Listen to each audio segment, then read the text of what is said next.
Comment ça va mesdames et mes bobs? Nouvelle semaine dit nouveau projet. Il y a quelques semaines nous avons fait une petite banane qui est juste ici là. Ce petit bonhomme juste là. Et vous savez quoi? J'ai bien envie de poursuivre dans cette voie et de continuer à faire d'autres fruits. Et comme d'habitude, je vous ai demandé votre avis sur Twitch et vous m'avez recommandé quel prochain fruit nous allions faire. Aujourd'hui, nous allons voir ensemble comment nous allons réaliser une petite pêche en papier. Et une petite pêche qui va à la salle en plus.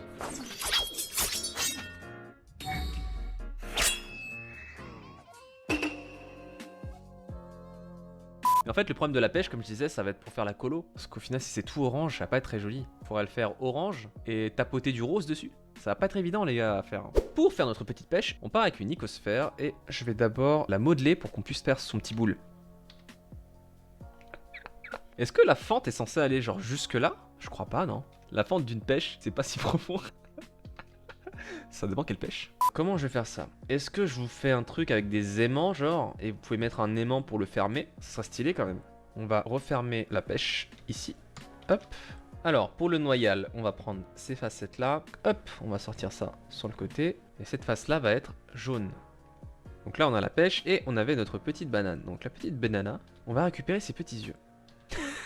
Cette tête me tue. Donc là on a les deux moitiés. On a cette moitié là. Donc si... Schlac! Petit coup de sabre au milieu.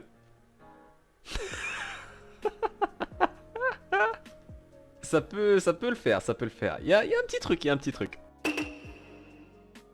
Alors ça y est, on va être prêt à assembler cette petite pêche. Et pour cela, nous allons démarrer avec le noyau. Je suis en train de me dire, j'espère que le kit va fonctionner, parce que je l'ai designé pour qu'il s'ouvre et tout et qu'il se referme. Je suis en train de me dire que si ça se trouve, ça va même pas marcher. Ou alors je suis un génie et tout va marcher du premier coup. Est-ce que les deux morceaux vont s'assembler parfaitement? Ou est-ce qu'il y aura un bug, un décalage et qu'il va falloir que je retravaille les fichiers? Alors là, on a fini le noyau, donc on va pouvoir l'accrocher avec la pièce numéro 4 qui va nous faire l'intérieur du fruit. Ok, donc là on va faire tout le tour de la pièce jaune avec la pièce orange. Une fois que vous avez terminé de coller la pièce numéro 5 et que vous avez fait le pourtour de la pièce 4 en jaune, donc avec la pièce orange, c'est ici qu'il va falloir vous poser la question de si vous souhaitez fermer votre pêche avec des aimants ou non. Si c'est le cas, il va falloir qu'on colle nos aimants à l'intérieur de la pièce 4 dès maintenant. Pour ce faire, je vais utiliser des petits aimants comme ceci. Et on va d'abord commencer par en coller un ici là, juste en face du numéro 4.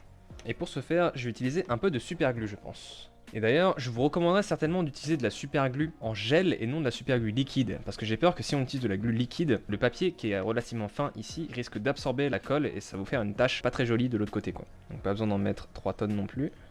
À ce niveau-là, pas besoin d'être ultra précis ou quoi. Ok, donc le premier aimant est fixé. Pour le deuxième, je pense que je vais le coller à peu près dans cette zone ici là. Histoire d'avoir un aimant qui soit vers le haut et un aimant qui soit vers le bas. Maintenant la question c'est de savoir si mes aimants vont coller ou pas à travers le papier parce que c'est des aimants qui sont pas très puissants malheureusement. C'est les seuls aimants que j'avais disponibles à portée de main donc j'espère que ça va passer. On ira coller les aimants sur l'autre moitié tout à l'heure quand on fera l'autre moitié. Donc on continue avec la pièce numéro 6. Alors les enfants, là il va falloir être attentif puisqu'on arrive sur la pièce numéro 8 qui va nous permettre de refermer la première moitié de notre pêche. Donc la première étape, ça va être d'abord de coller les 3 faces qui sont sur le côté droit ici là. Alors je vais commencer d'abord par coller la languette qui se trouve ici, comme ceci. Et ensuite on va venir refermer notre petite moitié de pêche, comme cela, en allant du bas vers le haut. Et la petite astuce ici, c'est de laisser cette petite languette ici là, cette petite languette carrée, afin de nous garder un trou ici, pour qu'on puisse avoir accès depuis l'intérieur de la pêche. Donc en gros vous passez votre index par ce trou là, ça vous laisse suffisamment de place pour pouvoir manipuler votre papier depuis l'autre côté. Et là on va revenir fermer la dernière languette. Ce qui logiquement devrait vous laisser avec ceci, un petit trou et une petite trappe qui vient se refermer par dessus. Comme vous avez vu, moi j'ai déjà mis des languettes de scotch, mais je suis pas certain que le scotch tienne bien parce qu'on va pas pouvoir appuyer en fait de l'autre côté avec notre doigt. Faut bien s'assurer que le scotch adhère suffisamment à ce côté-ci de la pièce. Ou, dernière solution, mettre un petit coup de super glue. Comme ça au moins vous êtes sûr que ça bouge pas. Et je pense que je vais faire un mix des deux. Et juste pour la sécurité, je vais mettre un petit coup de super glue sur le pourtour de mes languettes de scotch ici. Et maintenant, on va venir refermer notre petite trappe. Voilà, faites très attention parce que comme la super glue n'est pas à prise immédiate, il va falloir quand même que vous mainteniez vos pièces en place le temps que la colle sèche. Et donc, votre morceau de pêche devrait ressembler à quelque chose comme ceci. Donc, la première moitié est terminée, on va pouvoir attaquer la deuxième moitié. Alors, maintenant qu'on a terminé d'assembler la pièce orange autour de notre pièce jaune, nous allons pouvoir passer à la deuxième phase, l'accrochage des aimants, donc sur la deuxième moitié. Ce qu'on va faire, c'est qu'on va venir prendre notre première moitié de pêche, et en principe, si ça a été bien designé, les deux morceaux de pêche devraient s'emboîter l'un dans l'autre. Donc ce qu'on va venir faire maintenant, c'est d'abord de vérifier que nos aimants s'attachent bien ensemble. Donc bon, moi les aimants que j'ai là ne collent pas de fou, mais on va devoir se débrouiller avec ce qu'on a malheureusement. Donc tout ce que vous avez à faire, en théorie, c'est de mettre pareil que tout à l'heure, un petit peu de colle sur votre aimant, et le déposer sur votre papier, et il devrait venir se caler automatiquement sur l'autre aimant. Testons les aimants, si je le retourne, est-ce que ça va tenir? Il y avait de l'idée qui colle bien. J'ai pas un autre aimant qui est balèze là, qui traîne? Ça peut-être, non? L'idée là. C'est quoi ça? Non mais wesh gros, tu me donnes un magnète. Il m'a sorti un magnète de Pizza Hut là, c'est quoi ça? Et donc maintenant, il nous reste seulement la pièce numéro 18 à accrocher pour fermer la deuxième moitié de notre pêche. Et pour ce faire, nous allons procéder exactement de la même façon que pour la première moitié de la pêche. Donc hop, on va fermer ce côté-ci. Pendant que la colle sèche, on va laisser ça tranquillement de côté. On va s'attaquer aux yeux. On va utiliser les pièces A, qui pour vous sont imprimées sur le papier marron, qu'il faudra simplement venir colorier avec un marqueur noir. Juste là. Et on va le placer un peu plus bas. Et on va venir coller le premier œil de ce côté-là. Vous allez vous saisir du tube en beauté d'une première moitié de sourire, sur lequel vous allez appliquer un petit peu de colle. Et maintenant, on va venir coller la première moitié du sourire sur la bouche. Et on va faire exactement la même chose avec le côté gauche, son côté gauche à lui. Et pour terminer et compléter le look de notre petite pêche, on va venir lui fixer cette petite feuille sur le dessus de sa tête, au niveau de son pédoncule. Omae wa mo shindeiru.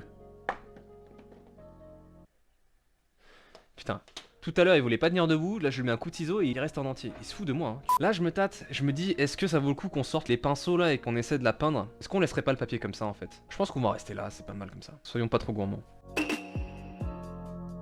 Qu'est-ce qu'on a comme couleur? Comme couleur à disposition, j'ai du rouge foncé, du beige, du blanc, du jaune et du marron. Est-ce qu'on se ferait pas un petit mélange? Un peu de beige, un peu de jaune? On va voir ce que ça peut donner. J'ai l'impression que l'image est un peu sombre. Est-ce que je peux monter les ISO là-dessus? Ouais, c'est mieux. Hein. Ça donne quoi comme couleur? Ouais, ça peut le faire. Bon allez, là si on se lance, on n'a pas le choix. Hein. Allez, c'est parti. Oh putain.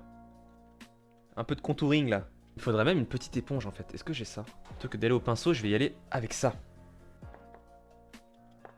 Ouais, c'est cool, ça va donner des jolies nuances et ça ressemblera plus à une pêche. On pourra moins la confondre avec un abricot ou une orange. Eh bien écoutez, je pense qu'on est pas mal là. Ouais, c'est vraiment cool, hein. Ça ressemble vraiment à une petite pêche maintenant. Bon les enfants, je pense que c'est pas mal. Rajouter un peu de jaune, mais peut-être du jaune clair. Peut-être partir sur une couleur plus pâle, ouais. Comme ça, on aura une couleur un peu crème. Du coup, ça, il faudrait que je le mette plus au milieu du jaune. Oh yes. Putain, on dirait pas une vraie petite pêche les gars là?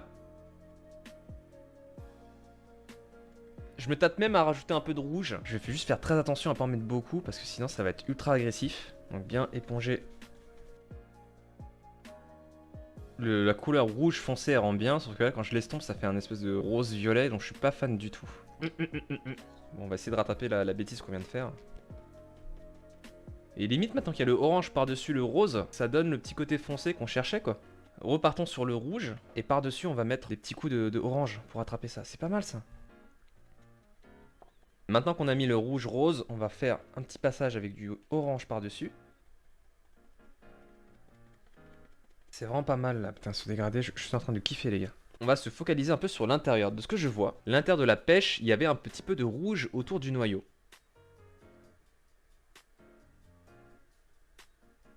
Bien je pense que nous avons terminé la peinture de toute la petite pêche.